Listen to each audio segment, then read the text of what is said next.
it's almost like I can't believe I get to have both of you guys here on the podcast. Emily, we met, I don't know, whatever, 10, 15 years, a long time ago. A while ago. It's been a long time. I think we met at maybe FinCon. And then Joe Saul-Sehy, who everybody knows, I got to meet him, I don't know, maybe back in Austin. We've known each other maybe a little before that. And then I got to interview you here on Retire Sooner podcast back in Austin. And I don't know, we've just been, buddies ever since. So thank you for both of you for being here. I can't wait to talk about Stacked, which again is an awesome name for a book. Thank you. Thank you. I wish we could own that, but Emily, I don't even remember what our original name was. That's how good Stacked is as a name. Yeah. But it was our agent who was like, no, this book's about getting stacked. So you got to go. And we said yes. We're like, yeah. It was after the book was written. We were in production. It was full steam ahead. I was working on my website to get some things going on it. My sister's very good with design. She's got a good eye for it, and she was helping me. And we'd been talking for like 20 minutes, and she goes out of nowhere, like, "You do know stacked also means big boobs, right?" The ratings for the podcast just went through the roof. Like, yes. It's like, that was kind of intentional. I don't know if I've heard. Again, that makes total sense. But I don't know if Emily, see, we're a little older. That may be like a 1980s term. I don't think kids use that anymore. I'm thinking, the song "Brick House." Don't they use stacked sometime in the song "Brick House"? Once again, when's that song from? Again, Emily, dating ourselves. Do you remember that wonderful Sinatra song about money? Yeah, they use it in Grand Theft Auto. The kids these days, that's cap, Dad. Wes, they used to talk about Stacked on the Jack Benny Show, as everybody knows. Everybody remembers Jack. People are fast forwarding the podcast right now. What? So it's fun. Here's a Emily Guy Birken story. So we met, and I think it was right maybe before I published You Can Retire Sooner Than You Think, which I tell people I always say it's my first book. It's really my first book that actually sold any copies. I had two before that didn't really sell any copies. So in my heart, that's the first book. So it actually did pretty well. And we had a lot of great PR, and Andrea, who does our media, got like an article in USA Today. They reviewed it. It went it was pretty cool. It was awesome. And there was a time that weekend when we had this review in the USA Today, where my book was like, number one on top 10. And then every other time I checked it for like a year, Emily Guy Birken's book was ahead of my book. Every time I would log into Amazon, and I could get the best PR hit of all time. It was in the Wall Street Journal. It would shoot up to number 9, but up at like number 4 was Emily Guy Birken. And I'm like, did I need to 5 years before you retire? Like, I guess that is a slightly better name than You Can Retire Sooner Than You Think. I just checked it today. Your book is still ahead of mine. Literally checked it today on Amazon. It's still ranked higher. All right. So how did you guys meet, by the way, Joe? Emily and I have known each other for a long time. The way we met for this particular project was that I had also written a book, Wes. It had taken me about 10 years, and I sorry to laugh. Yeah, no. Well, what's funny? I was going right there because I have this belief that if you want to surround yourself with people who love you, but who aren't afraid to disagree with you, like I think having the Gordon Ramsay in our corner who wants the restaurant to succeed, but it's okay to fight with the people that are making the food, I think is a good thing. Yeah, you do look bad in those jeans. Those you types look of stacked people in those jeans. Yes, absolutely. Maybe too stacked. Yeah. So I have a great coach, Mary Lou Johnstone, who I meet with every Monday at 7:30 in the morning. And at about the 7-year mark, Wes, she went, "Hey, we meaning Joe, had been talking about this book for a long time. And I'm tired of you bringing it up every week or us talking about it every week and nothing is happening. So why don't we either, number one, do it, or number two, stop talking about it, which is wonderful. And it was the kick in the butt I needed. So I got more serious about it. It still took me another 3 years, but then I handed it to, you always want to have an alpha reader. And this person was my spouse, Cheryl. And I handed it to her. And what was Cheryl's take? I'm sure she loved it. 17 seconds later, she's like, this sucks. It's awesome. Your friends won't tell you, but Cheryl will. It might not have been that blunt, but it was great because. But by the way, did the book suck at the time? Oh, it was horrible. It was horrible. It was this voice of authority, had nothing to do with, I believe, and you and I have talked about this before, 330 some million people in the United States, Wes, half of us report that we cry about our money. And the sole reason for Stacking Benjamins to be around is that fewer people cry about their money. And this book was not making it, was not fun and bringing down the temperature and go ahead and mess things up. So I needed to start again. And I had this great mentor who said, ask who, not how. Don't ask how to write a book. Ask who the experts are, who can do this. And I'm like, okay, I clearly don't know what I'm doing. I have this great idea for a campy book. Who is somebody who's a phenomenal writer who doesn't get to do comedy often, who can really help me write this thing? And, number one is my old friend, Emily. And I specifically, because I knew she had a book that was higher rated than Wes Moss's book. So you were second on the list, Wes. Still. Yeah. So I called Emily and I said, I got this idea. I got this Hardy Boys Detective Manual meets the Cub Scout Wolf Guide idea for a book. And I want to lower the temperature in personal finance and do kind of a easy achievements in the front, tough achievements in the back kind of thing. And Emily, luckily for me, said, yeah, this is great. Let's do it. Well, so that's, and you knew her before this, or do you know that she was a great writer? I knew her before, and I knew she was a great writer. Both. Yeah. So he comes to you, Emily, with this, which again, I guess a year ago, you were probably still working on this. When did you finally publish this? December 28th. 2021. So it still hadn't published when I interviewed you, but and I know these things do take forever. Even once it's done, it's got to be done, redone and redone. But Emily, so how long did it, once you got involved, how long did it take to get the project done? About 3.5 years, I think. 2.5. Oh, you worked on this with Joe the entire time. Mm-hmm. The entire time. Yeah, from the beginning. He reached out to me in summer of 2018. And so our first order of business was we wanted to find an agent who was going to help us with the proposal to get it in front of the most number of publishers. So Joe spoke to several different people in our industry and asked if they'd introduce us to their agent. And that's actually one of the things that I feel like worked really well because I know on my own, even though I have the book that outsells Wes Moss. On my own, I would struggle to find an agent because I don't necessarily have the big platform that like Stacking Benjamins has.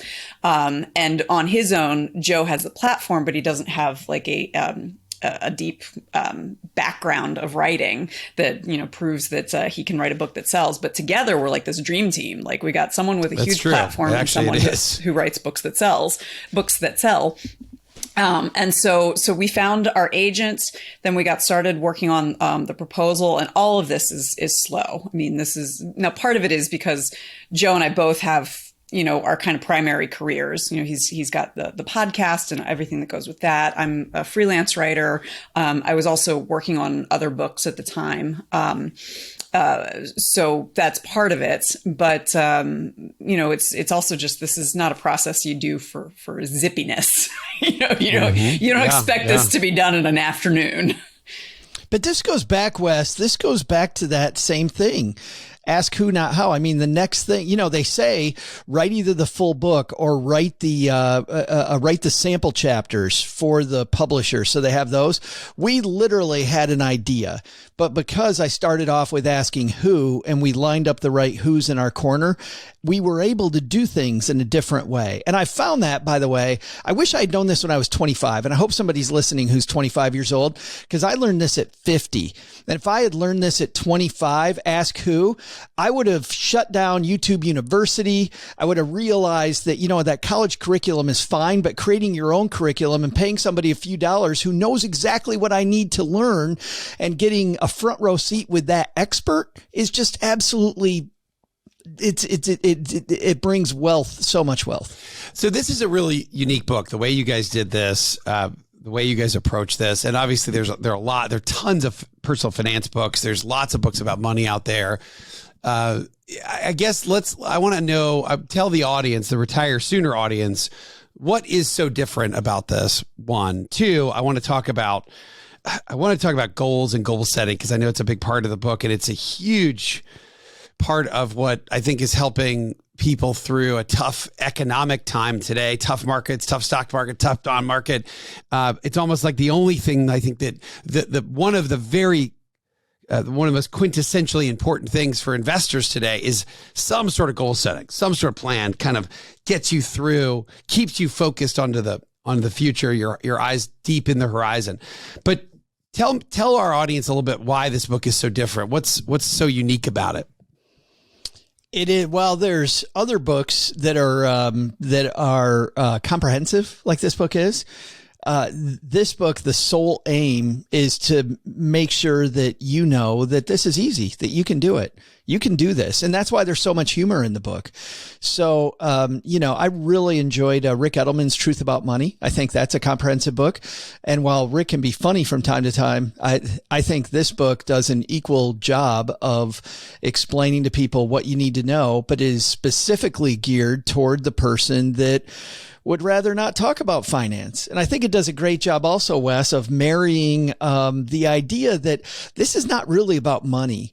This is more about getting whatever you want, getting whatever you value out of life, and using money as a fuel to get there. I think Emily did a great job on money mindset.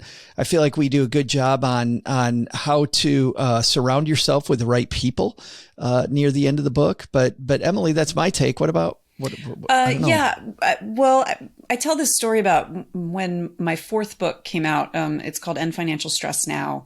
And that one was really a labor of love for me. It was a book idea that I'd had for almost 10 years, which is specifically about a lot of the money stress we carry is unnecessary. And that's not to say that money can't be stressful. That's not to say that, you can get to a point where you don't have money problems. But a lot of times when we're stressing about money, it's because of the way we look at money. And it's because of our past financial trauma, our neuroses, our expectations, and we can change those. We can change the way we look at money. So I wrote this book specifically to be reassuring and to be helpful for people who worry about money and don't know where to turn.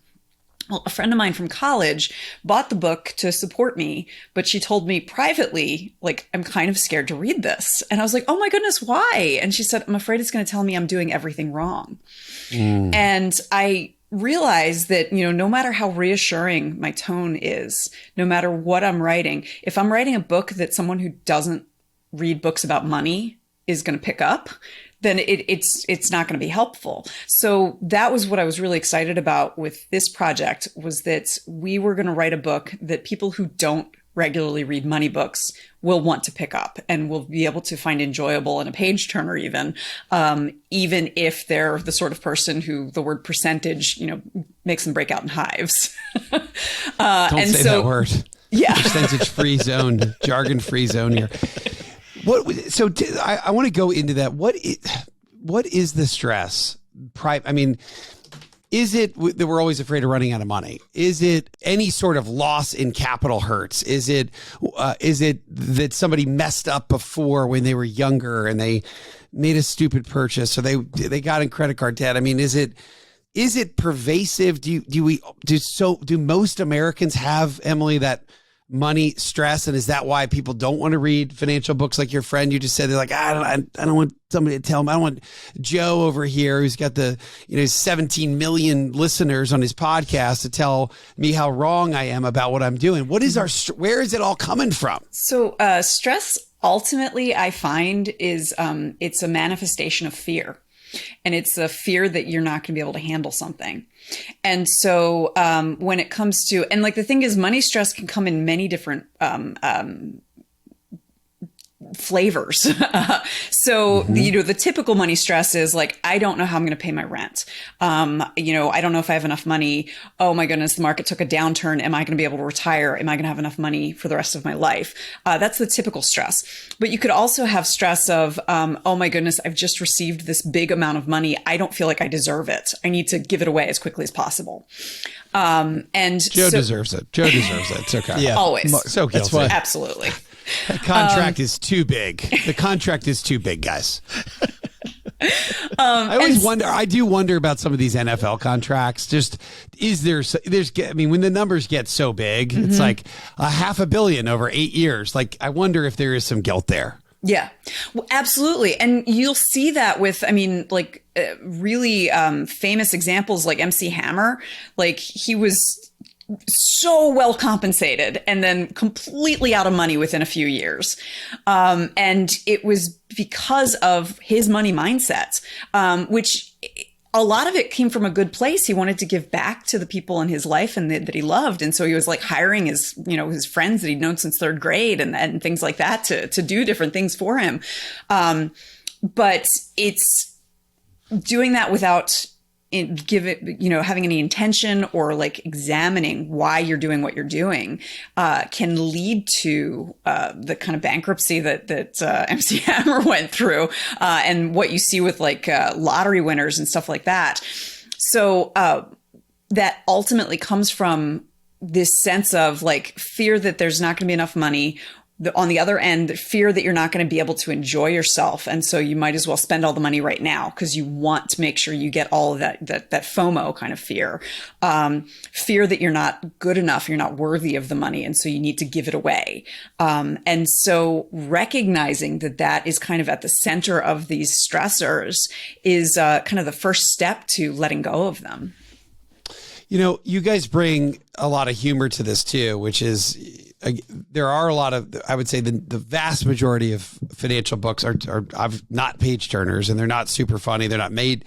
It's almost as though it's almost a little taboo to have money be light and fluffy and funny, because in the end it's like, hey, this is, we're dead serious. Like, this is life or death stuff. Like, no money. We're talking about some really big problems. Joe, you obviously bring some levity to this whole thing. What do you think that does? And what's your favorite part of humor when it comes to financial topics that really kind of lightens the mood? Oh my goodness. Well, speaking of MC Hammer, apparently you can touch this, right? I think he touched too much of it. Yeah. You can touch too this. Legit to quit. We've already have like 5 songs that we're going to have to put in the bed here of just overarching, Wes. I think, to directly answer your question, that any time that we can turn down the temperature and realize that we can mess this up and we'll still be okay. In 99% of the cases, Emily knows, I know, there's a few doozies out there that you can't mess up, but most of the things that you do will not kill you. And by the way, it's a lot easier than you think. I know people that were afraid to open up a savings account, afraid to open a Roth IRA. We've got a clip that I just heard today. Somebody sent me about a woman who invested money in a Roth IRA. Well, she saved money in a Roth IRA. We all know this person. She went 2 years and never invested the money because she didn't realize it was a 2-step process, right? And we all roll our eyes. We all go, yep, been there. And you know what? It didn't kill her, Wes. It didn't kill her. And she's ahead because she has that money. So that's why I like humor. And I just like it when we hear those stories and we're able to laugh at ourselves a little bit. I mean, I've got a story. You started out with like credit. I mean, you admit right out of the gate, like you had credit card debt back in the day. So, I mean, you've been very transparent about your mistakes early on.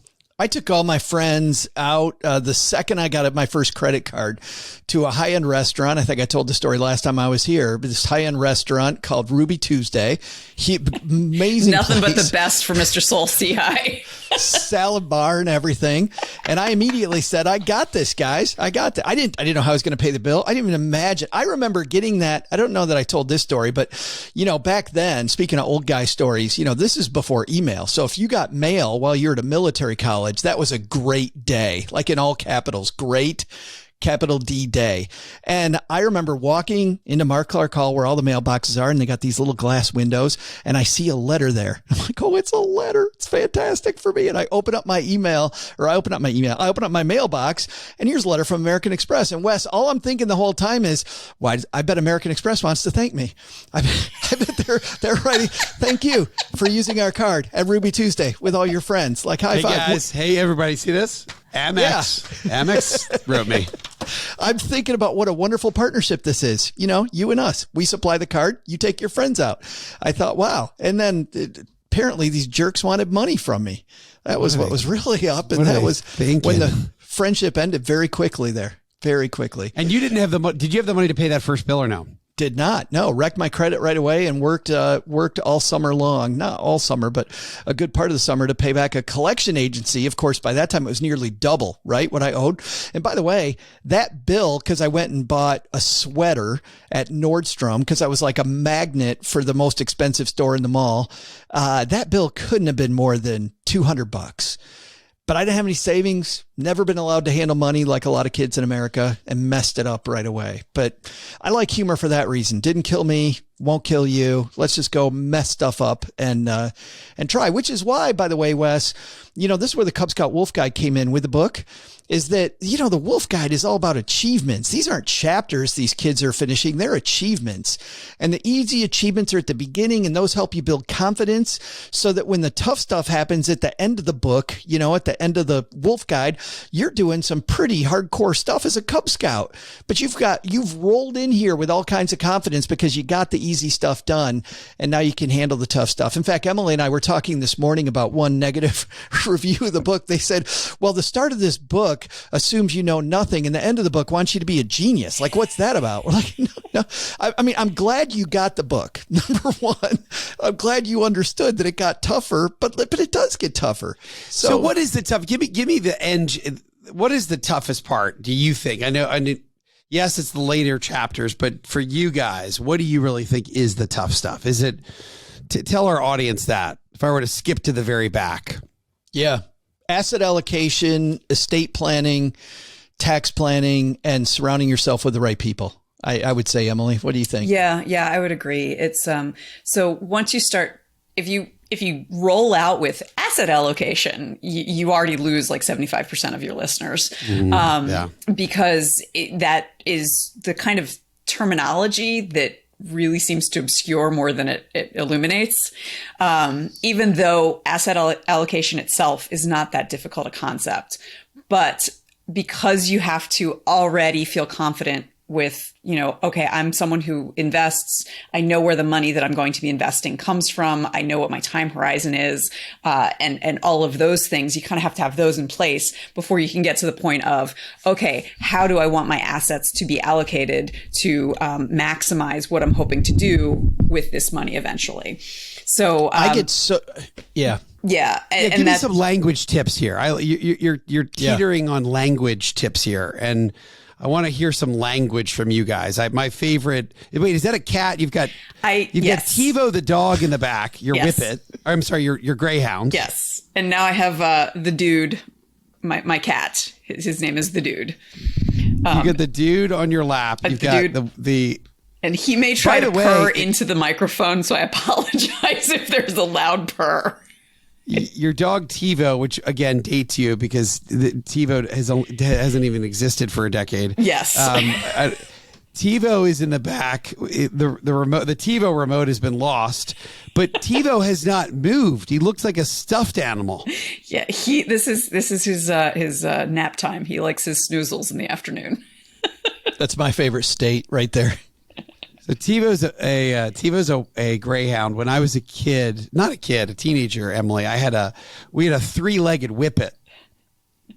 at my house, at my farm. And the three-legged whippet and my dad's a veterinarian, so I think he ended up, it was like a rescue dog, and he had to amputate the leg. But the dog is still the fastest thing you've ever seen in the world. I have no doubt. And it would like chase the horses, and it's like this three-legged, it's pretty amazing. So the dog's name, she lived for a very long time. She was like 16, but her name was Lemon. Wow.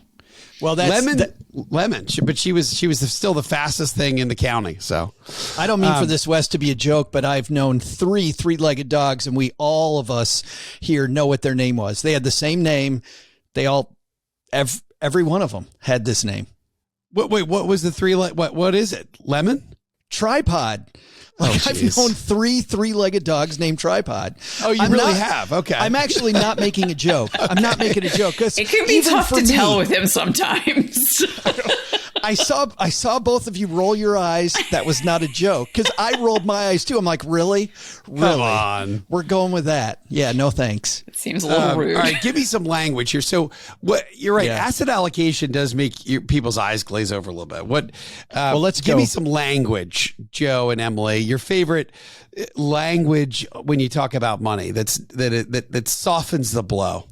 Oh, I'll give you one. So we took half the chapters at the beginning of this project, half of the topics, and she wrote half of them, I wrote half of them, and then Emily and I swapped. And when I got her chapter that explained mutual funds, it was so freaking funny. I remember I was writing my chapters on a deck of a condo in Stowe, Vermont, and my wife was inside, and she said, "I just heard you out there laughing your head off." I'm like, you got to read this stuff that Emily wrote. It's so great. But, mutual funds, she explains, Wes, when people start talking about mutual funds and how they work, Emily describes it like the adults in the Peanuts, where you don't hear anything but wah, wah, wah, wah, wah, like the second. Yeah, that's true. It's like you hear it coming. As in Peanuts, as in the Charlie, I just want to make sure our audience. As in Charlie Brown. He's referring to the Charlie Brown cartoons. Yes. We know the youths. They are very into Charles Schultz. Of course. Everybody loves Charlie Brown. Absolutely. But so the teacher in Charlie Brown, when the teacher talks, it's essentially garbly-gook, right? Yes. It's like, rah, rah, rah, rah. Yeah, so Emily said, how are we going to get through this, but do it in a way that makes it more fun? Because I have to explain to you what this means, because, wealthy people have known for a long time, Wes, that if you diversify your portfolio, meaning if you don't just invest in one thing, but invest in several different things, your risk of loss is a lot less, right? We can become wealthy and at the same time make sure we lower our risk, and that's what a mutual fund does. So you got to know it. So she said, so when I think about mutual funds, the word mutual and the word fun is MF, and I immediately, when I think MF, I think of Samuel L. Jackson, and there's snakes on the plane, and Samuel L. Jackson likes to use two other words that start with M and F. She goes, so for the rest of this chapter, I'm not calling them mutual funds, I'm calling them MFs. So the rest of that chapter is so awesome. And you get through it. You're like, so an MF is a diversified collection of stocks. And when you take a few of these MFs and you put them together. These MFers are so diversified. Yes, exactly. Yes. It's so great. And immediately I get through it, right? Then all of a sudden I go, okay, I can learn about mutual funds. Yes, I can. These MFers are so diversified. When we go through tough market times, and 2022 has been it's been a rough year. Worst year for diversified portfolio in 80 years. A lot of 401ks are in target funds that have stocks and bonds that they're balanced, and they're doing all the things they're supposed to do, and they're still down. And I think about how that's been pretty tough, I think, for people, particularly retirees who feel incorrectly often that their time horizons are shorter, right? I get this all the time. Wes, I'm 65. I don't have 20 years. Whoa. Come on. You got like 40 years, right? You got a long time left, but we naturally kind of recoil to say, oh, I don't have enough time to recover, which is, I think, a misnomer. But if we think about getting through these tougher, air pockets in markets, negative markets, 401ks are down. I want to talk about goals, which is almost like it's like the saving grace of financial planning. It's like, whoa. How can we talk, Emily, about goals and how the importance of setting a goal and going to revisit a goal? Mm-hmm. And how does that, you guys talk about it in the book, how does that help us get to and stay in retirement? So something that Joe introduced me to that I really appreciated is what he used to do when he was a financial planner was he would timeline goals with his clients. So I am like a type A, perfect student, gold star, goal-oriented kind of gal. Like that's who I am. And so I like setting goals on New Year's Day. I like, all of that. What I don't do is I kind of create this goal and it's just like, look at that shiny, pretty goal that I made. I'm done. Where do you put the goals? Do you print them and put them somewhere, or do you just leave them in a Word doc? I keep a bullet journal and I draw and do like it's ridiculous. I do little cartoons with my goals and I'll sometimes have like habit tracking for things like that. The problem is I don't necessarily timeline them, which with timelining, what Joe's talking about is saying like, okay, so what are the things you want to do? And so you're like, well, I want my kids to be able to go to college without debt. And I want to retire at 55. And you know what? I'd really like to have a vacation home. And my husband's talking about buying a boat. And so like, great, let's put those on timelines. So, okay, when are your kids going to be in college? When are you going to be 55? When would you like to buy that vacation home? When are you planning on buying the boat? And it's when you put it on a timeline that you start to see where they intersect. So for a lot of people, this would happen for me if I wanted to send my kids to college without debt and also wanted to retire at age 55, that would be happening at the same time. And because we have trouble keeping both of those things in our mind at the same time, it can come as a surprise. They're like, oh wow, yeah. Wait, that and that all of a sudden. Yeah. We've got to pay for college now too. Whoa. Well, in the same way, it's very easy to be like, okay, I've got a dentist appointment on the 6th and I'm recording with Wes Moss on Thursday. And it's not until the middle of recording with Wes Moss on Thursday that I realize today's the 6th. So, because our brains don't necessarily work that way. So by timelining, wait, did you skip a dental appointment for today's show? I did not. I'm just using it as an example. Oh, okay. I wonder. I'm like, wow, thank you. This is less bad than the dentist to come on the Retire Sooner podcast. It is. Can we? So, guys, I love the word timelining. Mm-hmm. I've never really used that word, but I do love that. I guess I still do this. I use financial planning software maybe even more now. I'm kind of in a heavier financial planning software phase. But there was a lot of time. There was several years where I did my own timelines where I would literally draw it out. I'd use highlighters for I'd like to make a legend with different income streams and different, Medicare comes here and Social Security kicks in here and pension kicks in here and investment income kicks in here. And they're all different colors and highlighters. And it was really everything in this one page. What do you guys suggest nowadays? For different, let's call it, if you're 30, should you be doing some sort of financial planning software? Should you draw something out on your own? Should you be using some sort of advisor? What is the right planning type tool now, Joe, that you would suggest people use? As a guy that loves fintech and I love all the new stuff out there, I think the answer, Wes, is this: use the best tools, the one that you're going to use. And I don't think, with your question about hiring advisors, I don't think you can hire advisors until you know where you want to go. So for me personally, I like the piece of paper, and I like just drawing buckets of money along that timeline. Here's me today as a stick figure. Here's the end of my life. What are those big buckets that I'm saving for? And this solves so many problems. I mean, to Emily's point, we're often chasing with our money, Wes, things we don't really value. And if we want to align our spending with our values, I think it's what you have to do. Now, that sounds nice to everybody, but let me tell you what I mean. What do we worry about? We worry about a budget. My budget doesn't work. I can't budget. Number two is I get fear missing out about all these different investment options. What investment should I be in? Well, once I do that timeline, I solve both of those problems, because now when I'm putting money away, I know it's exactly for these buckets. And now the budget has nothing to do with whether I watch Netflix or not. It's making sure there's enough room to get that big family vacation that I want 3 years from now, or the second home, or kids' college, or whatever it might be. That's number one. So now the budget has a meaning, and it brings life to it. Then the second thing about this fear missing out of investments, everybody thinks they need to know everything about every investment, and we freak out that we can't. Mm-hmm. When I build that timeline, I now know the growing season that I need. I need 15 years until this thing. Now I get rid of every single investment that doesn't make sense because it's not a 15-year investment. Different investments are good for different time frames. Stocks stink for 1 year. They're great for 10 plus years, as an example. Real estate, very similar, right? Don't buy a house that you want to sell 6 months from now. Buy a house that you're going to want to sell 20 years from now.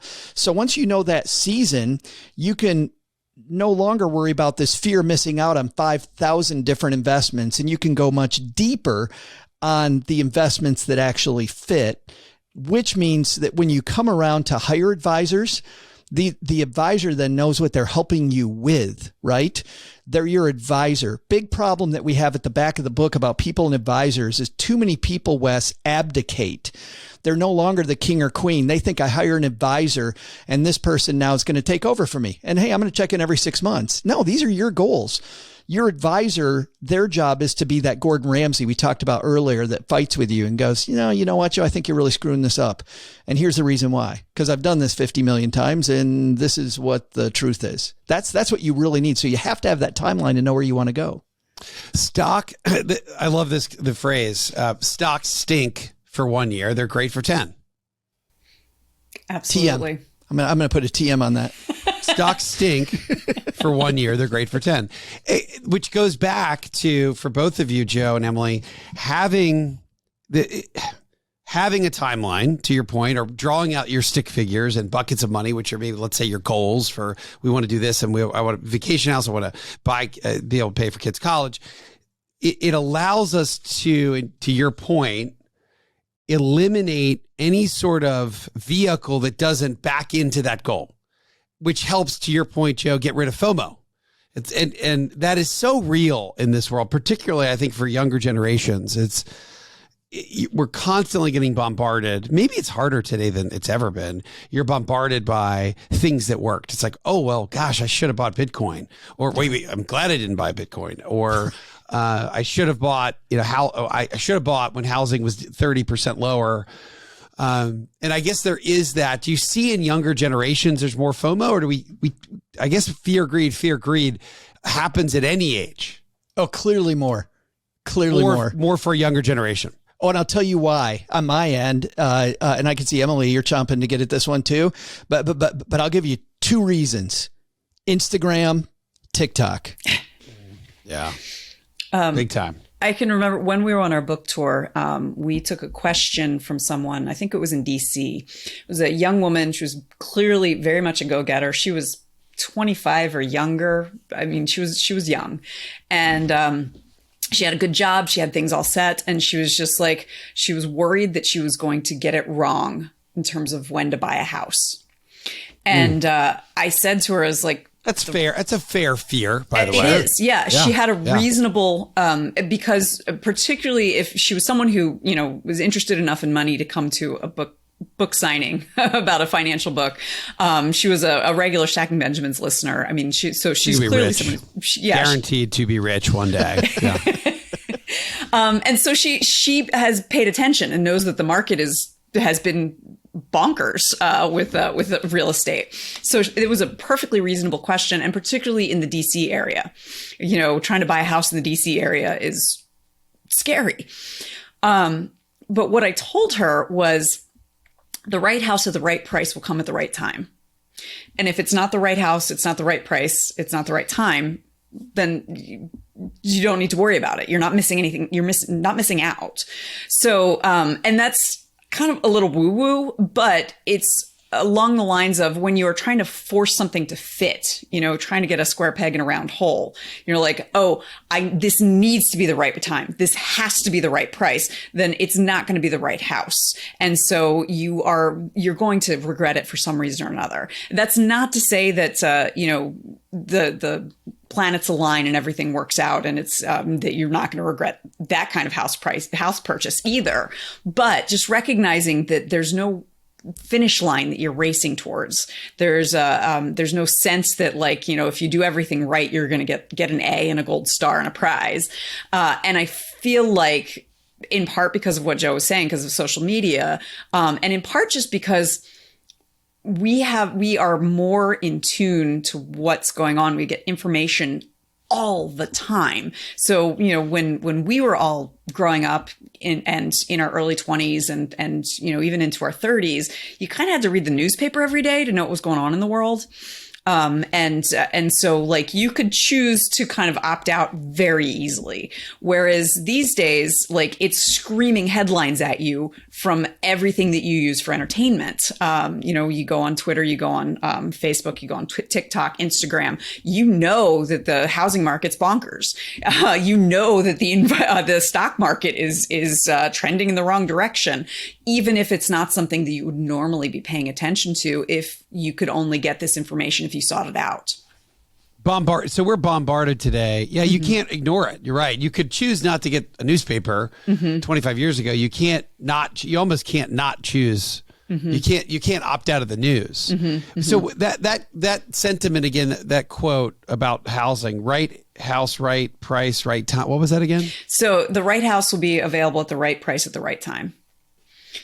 All right. So we had one really good quote on this podcast. Stocks stink for a year and they're great for 10. And then it just got one upped by Emily Guy Birken. That's the way it goes. Right house, right price, right time. That's awesome. It sounds like an Ariana. Isn't there an Ariana Grande song about that, Marissa? What was it? I wanted, I buy it. I wanted, I needed, I buy it. I want it. What is it again? I needed, I wanted, I buy it, I got it. Something like that. It was like the theme song for one of our podcasts. I needed, I wanted, I got it. Anyway, all right. So, Joe, I don't like to I don't like to talk about like what's happening today in the markets, but I am kind of fascinated about housing today. And there's a tool on Bloomberg where you can put in it creates a chart for what a blank amount mortgage buys you. So if I want a mortgage payment of $2,500, what does it buy me? Well, back when rates are like 2.8, it was like a $750,000 house. Today, that chart shows that you can buy a house for obviously way less, like $350,000. Yeah. So what happens with housing today with mortgage rates are 50% higher, right? I mean, the payment is now 50% higher. Are we going to be in like housing gridlock until something slows down? Like, what's your current take on housing? Because I guess I did the same question, Emily. Yeah. I may not be at a book signing in Washington, D.C., but if I'm 30 today, I'm asking the same question. Like, what do I do in this crazy housing market? You know, that's interesting because I like the what do I do part of that much more than the where's it headed. Because it's funny. I never thought I liked this book when it first came out. Stephen Covey's 7 Habits of Highly Effective People, Wes, first came out. I'm like, yes, it's okay. I quote that book all the time. Like I quote it nonstop. It's a but sleeper.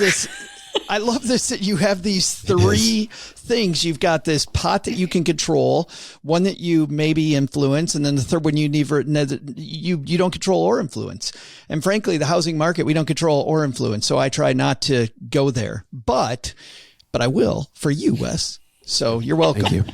People way smarter than me in that area say that we may not see prices come down as much as we see a return to normalcy. Meaning a normal market meant if it took a few months for your house to sell, that you probably needed to stage your house to have a more likely sale. Remember the good old days when people would actually do something and would have to fight to get, a decent offer on their house? We're probably headed back to those days.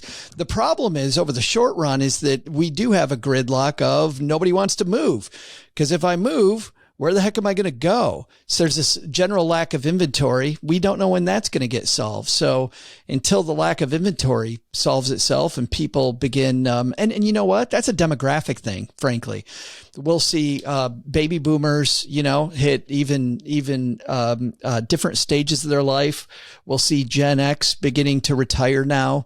So as we see people beginning just because of their timeline needing to make moves, I think that'll solve the real estate crisis. But picking when it's going to happen, nobody knows. I do know this though, Wes. You got to, once again, going back to our timeline, if you got a 20-year time frame on buying a house and you're going to own it for 20 years, who cares? Make your best deal today and get that thing done.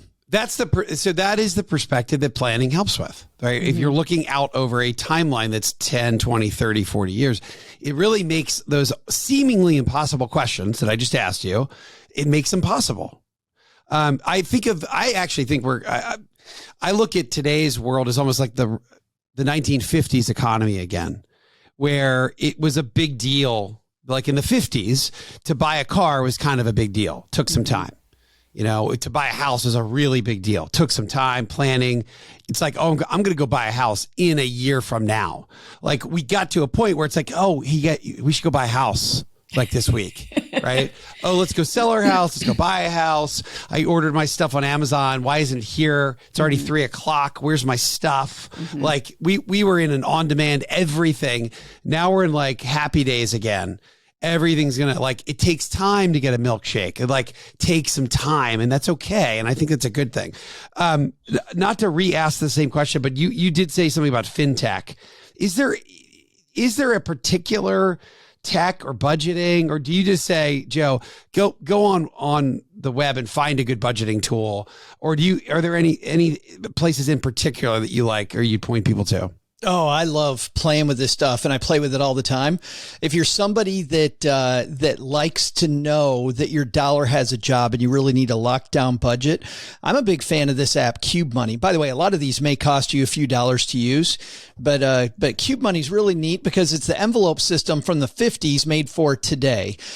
You have the Cube app on your phone. You've got this cool debit card, and then when you get ready to go into the grocery store, you have to open that cube or your transaction is denied.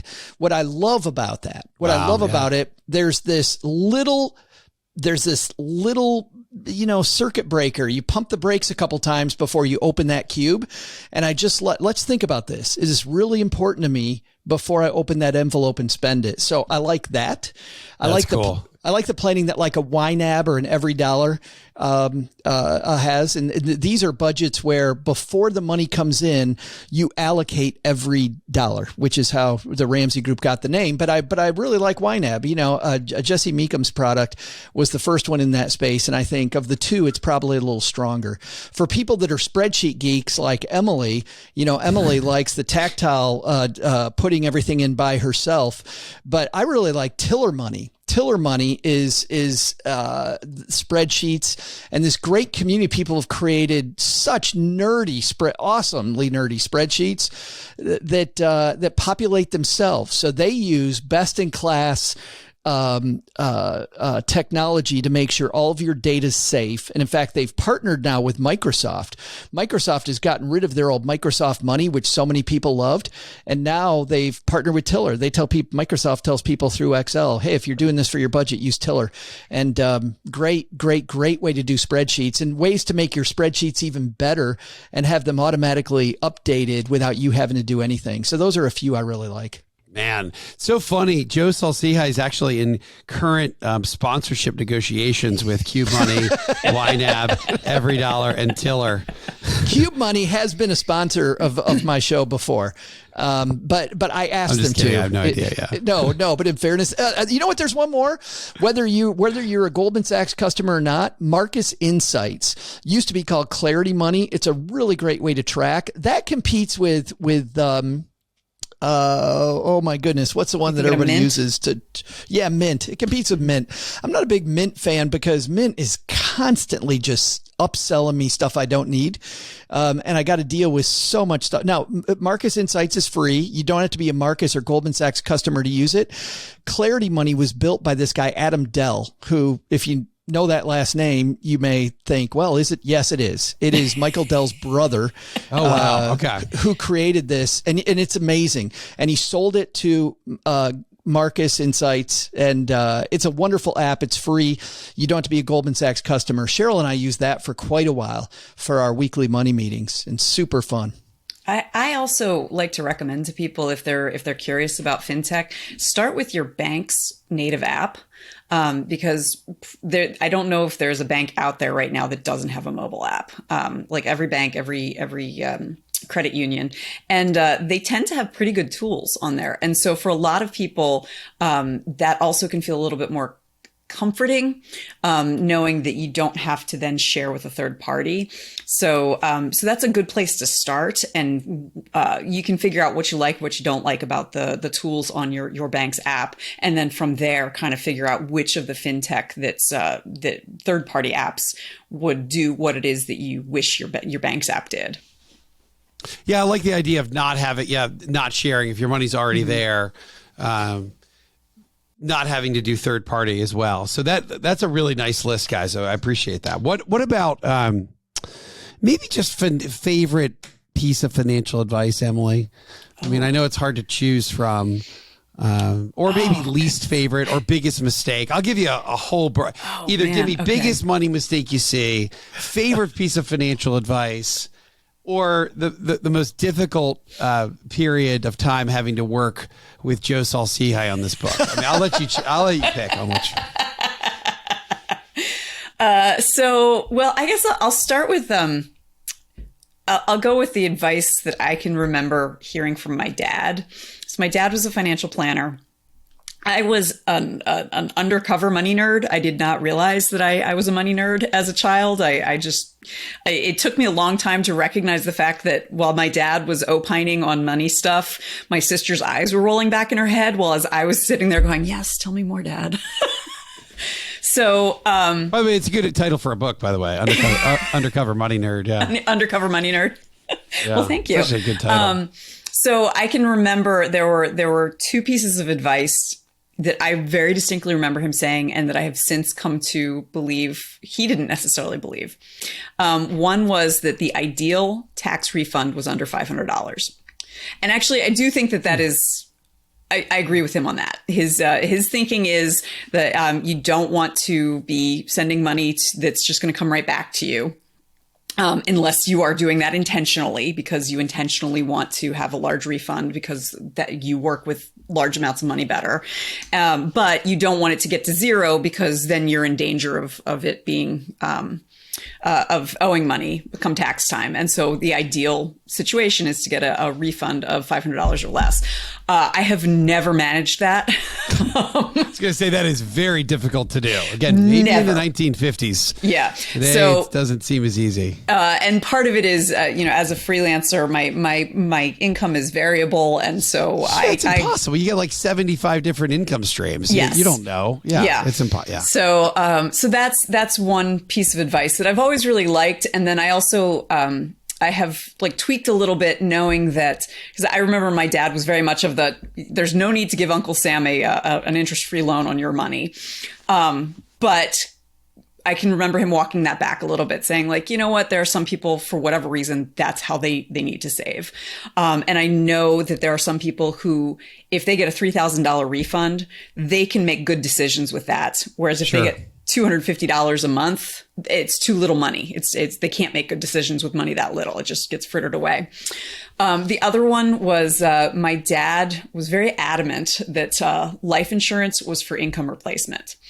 And so there was no reason to have life insurance unless it was because someone was relying on your income.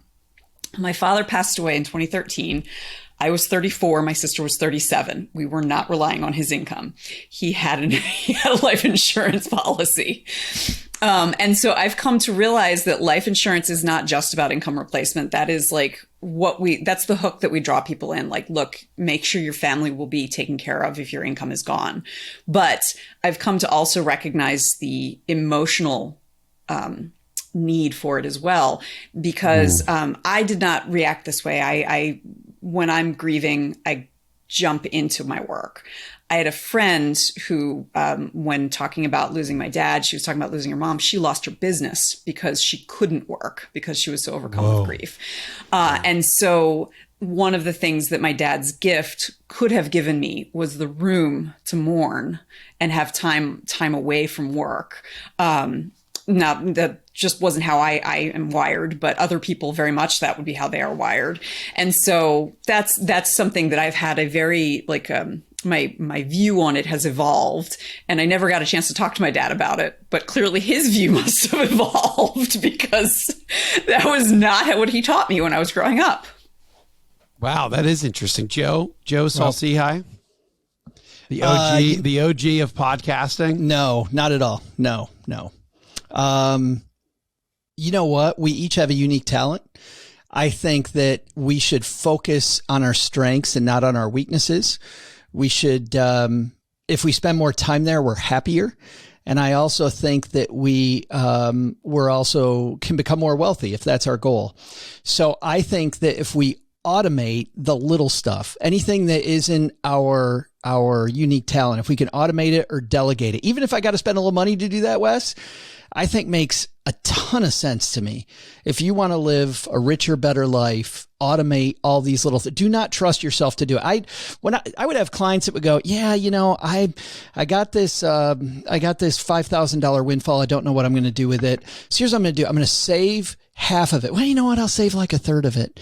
Well, what if something comes up? Maybe a quarter. It just keeps going down and down. But man, if you start off big and the money's already saved, the money always tended to stay there. And if you automate it so that every month the money's going to come out of your checking account, you'll just make sure it's there.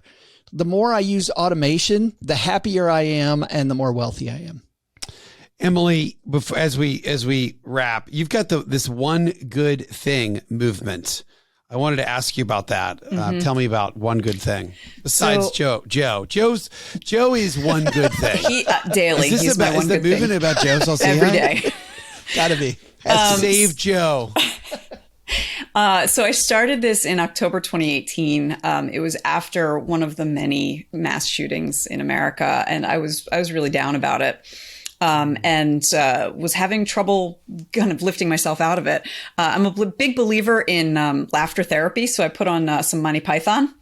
Unfortunately, it did not work, so it wasn't working for me. But my kids, who at the time were 8 and 5, we aren't super strict on screen time, but it was before they were allowed to have screen time in the evening. They were like, I sense a screen somewhere. And so they came in to where I had it on, and they started just laughing so hard, just gut busting laughs. And the sound of it was so pure that I was. So the kids were laughing at Monty Python? The kids were laughing at Monty Python, specifically the Ministry of Silly Walks. I don't know if I remember which one. It's been a long time. Oh yeah, okay, yeah. So and so I was present with them. I was present with them in that laughter in that moment, even as I was really overwhelmed with kind of being sad and depressed about what was going on in the world. And I had this realization, even on terrible days, there's always at least one good thing. And so I decided I was going to start sharing one good thing every day on social media. And I've kept it up in the 4 years since. Every evening I post on Facebook, Twitter, and Instagram, and then also on my new site, yourOneGoodThing.com. I post my good thing for the day, and I always end with, what's your one good thing today? Because I want people to stop and recognize that there's always something joyful or beautiful or delicious or fun or sweet happening every single day. Now, you guys are such pros, and again, it's the levity of a topic that is pretty serious stuff, but it doesn't have to. If it stays serious, it can be, a dark cloud, which I think that you guys have recognized, and that's why the approach that you all have, particularly with Stacked. Your super serious guide to modern money, which is the subtitle, or money, super serious guide to modern money management.